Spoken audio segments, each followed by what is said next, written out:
Nakatakda lang naman siya makipagpulong sa presidente ng Amerika na si Barack Obama. Nakatutok si James Velasquez.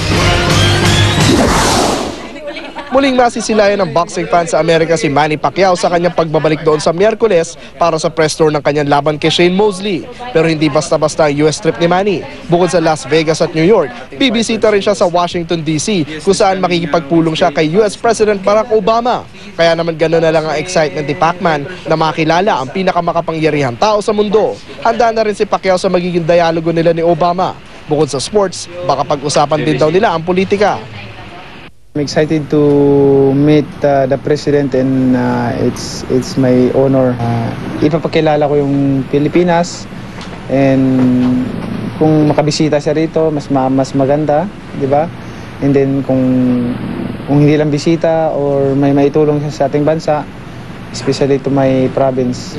Nitong Sabado, nakita ng buong mundo resulta ng mga sakripisyo ng pambansang kamao nang ipakita ang kanyang bahay sa Los Angeles, California sa sikat na MTV show na Cribs. Mga bahay ng mga pinakasikat na mga artista, entertainer at atleta lamang ang ipinapalabas sa programa. Si Pacquiao ang kauna-unahang atletang Pilipino na napanood sa palabas na ito. Actually, ayaw ko sanang pumayag na ipalabas sa mga ganon. Kasi baka sabihin na pinagmamalaki ko o pinagyayabang ko yung mga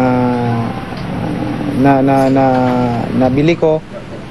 Pero siyempre baka sabihin naman nila na masyado akong madamot o isnabero. So okay lang at pasalamat naman ako dahil nakabili ako ng mga ganyan dahil sa pagsisikap, pagtitiwala ko sa Panginoon.